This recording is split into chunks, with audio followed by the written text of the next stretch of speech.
என்ன உங்களுக்கு பிரச்சனை? ஏதோ இருக்கு மனசுல. എല്ലാ പ്രശ്നവും ഇപ്പൊ എല്ലാരോടും പറയാൻ പറ്റുമോ? എല്ലാരോടും ഒന്നും പറയാൻ പറ്റത്തില്ല. ஆ, உங்க மனசுக்குள்ள என்ன இருக்குன்னு தெரிஞ்சா தானே நம்மளுக்கு சால்வ் பண்ண முடியும். அம்மா சொல்லுங்க அம்மா. அம்மா മനസ്സുக்குള്ള இருக்கிறது சொல்லுங்க. കാലം പഴയ കാലമൊന്നുമല്ലല്ലോ.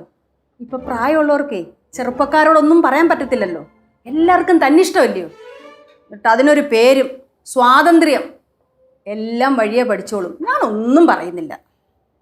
எனக்கு ஒண்ணுமே புரியல. പുരിയണ്ട. എനിക്ക് പുരിഞ്ചു. അമ്മ എന്തോന്ന് വർത്താനോ അമ്മ ഈ പറയണ? ഞാൻ ഈ വീട്ടിൽ വന്നു കയറേണ്ട അന്ന് എന്നെ പറഞ്ഞല്ലേ എനിക്ക് ഇങ്ങനത്തെ സംസാരം ഇഷ്ടമല്ലെന്ന്.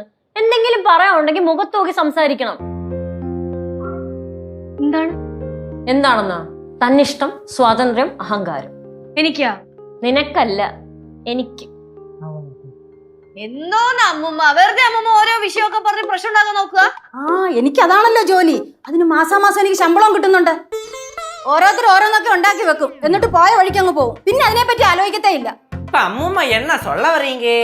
டேய், இது நான் கேட்க வேண்டிய கேள்வி. இப்ப நான் தானே கேட்டேன், உத்தர சொல்லுங்க. நான் நினைக்கிறேன் அம்மா ஹோட்டல் ஆரம்பிக்கல, அந்த பிரச்சனையை மனசுல போட்டுட்டு குழப்பிட்டு இருக்காங்க. அதை நினைச்சிட்டு வருத்தப்பட்டுட்டு இருக்காங்க. அதுதான் பிரச்சனை. கரெக்ட் தானே அம்மா? അയ്യോ, ഞാനൊന്നും ഉദ്ദേശിച്ചില്ലേ. നീ എല്ലാരും കൂടെ എന്റെ തല തീ കോരിയിടണ്ട. തലയില് തീ കോരിയിടാനെന്നാ? അമ്മ ഇത് എന്തോന്നമ്മ പറയണേ? അമ്മ വലിയൊരു ബിസിനസ് തുടങ്ങി അത് വലിയ പ്രശ്നത്തിൽ പോണതിനേക്കാളും നല്ലതല്ലേ ചെറുതായിട്ട് എന്തെങ്കിലും ചെയ്യണേ? അതിനാണ് ഒരു ബ്രേക്ക് എടുത്തേക്കണേ. ആർക്കും നഷ്ടമൊന്നുമില്ലല്ലോ.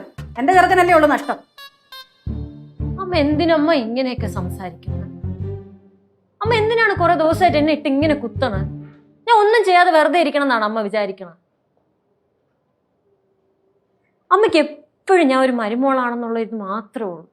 സ്വന്തം മോളായിട്ട് അമ്മ എന്നെ ഇതുവരെയും കണ്ടിട്ടില്ല. എനിക്ക് എൻ്റെ അമ്മയും അച്ഛനും ഒന്നും ഇവിടെ ഇല്ലാത്തതുകൊണ്ട് അമ്മയെ ഞാൻ എന്നെ സ്വന്തം അമ്മയായിട്ടേ കണ്ടിട്ടുള്ളൂ. അതെങ്ങനെ?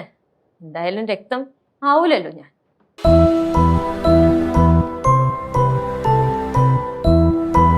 ഇല്ല, ആ പറഞ്ഞൊരു ചെറിയ പ്രശ്നമുണ്ട്. എനിക്കൊരു എതിരഭിപ്രായമുണ്ട്. നിന്റെ അഭിപ്രായം അവിടെ നിൽക്കട്ടെ. രക്തം ആ കൊച്ചിനെ കരയിപ്പിച്ച് വിട്ടപ്പോഴത്തേക്ക് അമ്മൂമ്മയ്ക്ക് സന്തോഷമായല്ലോ അല്ലെ? എടി, അതിന് ഞാൻ എന്തോ പറഞ്ഞു? ഇനി എല്ലാരും കൂടെ എന്നെ കുറ്റപ്പെടുത്തിക്കോ? அம்மா லெச்சு, கௌரி சொன்னதுலயும் பாயிண்ட் இருக்கு, அம்மா சொன்னதுலயும் பாயிண்ட் இருக்கு. അപ്പൊ ഞാൻ சொன்னேலே, நீ சொன்னதுலயும் பாயிண்ட் இருக்குடா. അപ്പൊ ഞാൻ പറഞ്ഞല്ലോ, നീ சொன்னதுலயும் பாயிண்ட் இருக்கு. എന്നാലേ ആന്റി പറയുന്നതിൽ യാതൊരു പോയിന്റും ഇല്ല. അതുകൊണ്ട് പോകുന്നതായിരിക്കും നല്ലത്. ആന്റിയെ പറഞ്ഞു വിടുന്നതിലും ഭേദം നമുക്ക് പോയി അമ്മായി ഒന്ന് കൂളാക്കിട്ട് വരാം. മക്കളെ, ഞാൻ ആരെയും വിഷമിപ്പിക്കാൻ വേണ്ടി പറഞ്ഞതല്ല. എന്റെ സങ്കടം കൊണ്ട് അങ്ങ് പറഞ്ഞു പോയതാ. എല്ലാവരും പറയുന്ന സ്ഥിരം ഡയലോഗാണ് ഇത്. ദേഷ്യം വരുമ്പോ വായി തോന്നിയതൊക്കെ ഓരോന്ന് വിളിച്ചു പറയും. എന്നിട്ട് പറയും മക്കളെ നിങ്ങൾ വിഷമിപ്പിക്കാൻ വേണ്ടി പറഞ്ഞതല്ലെന്ന്. എന്നാലേ കേൾക്കുന്നവർക്ക് നല്ല വിഷമാവും. ചേച്ചി പോട്ട് വിടുവാ. அம்மா லெச்சு சொன்னதுல பெரிய பாயிண்ட் இருக்கு. ഞാൻ വിഷമിപ്പിക്കാൻ വേണ്ടി പറഞ്ഞ അല്ല കനകം.